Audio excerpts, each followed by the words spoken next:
Cette année encore, Stéphane Bern emmène les téléspectateurs aux quatre coins de la France pour faire découvrir les plus beaux villages de France.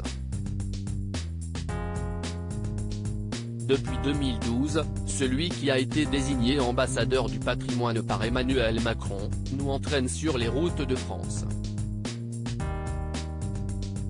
L'an dernier, c'était le village de Bergheim en Alsace qui s'est illustré. Situé sur la route des vins, ce village dévoile une cité médiévale typique et ancestrale à une quinzaine de kilomètres de Colmar. Cette année, 14 villages ont été sélectionnés.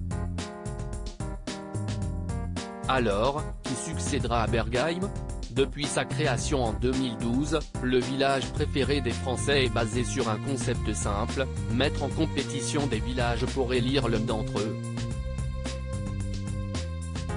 Au début, 20 villages étaient en compétition et Saint-Cyr-que-la-Popie, dans le lot, qui avait remporté la première place.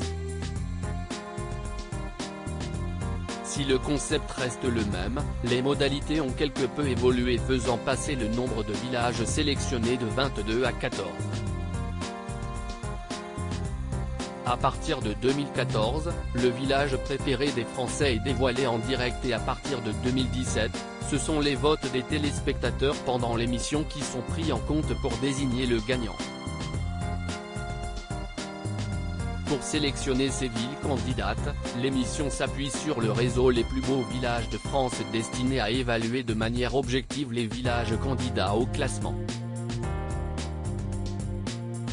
Ces candidats sont passés au crible au travers d'une trentaine de critères.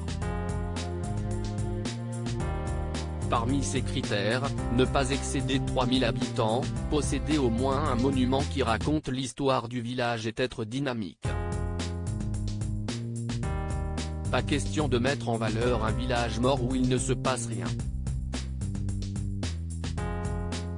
Le village préféré des Français, un sérieux coup de projecteur Saint-Cyr-que-la-Popie, Éguisheim, Cordes-sur-Ciel, Rochefort-en-Terre, autant de villages sur lesquels l'émission Le village préféré des Français a mis un coup de projecteur. Les Alsaciens et les Bretons sont les plus forts, les mieux mobilisés. Il y a vraiment une notion de peuple chez eux qui fait qu'ils peuvent soutenir un village de chez eux, affirmait en 2018 à 20 minutes Gérard Pont, cofondateur associé de Morgane Group, qui produit l'émission. Le gagnant augmente en moyenne de 65% sa population touristique, avait précisé Valérie Nizan, la productrice de l'émission.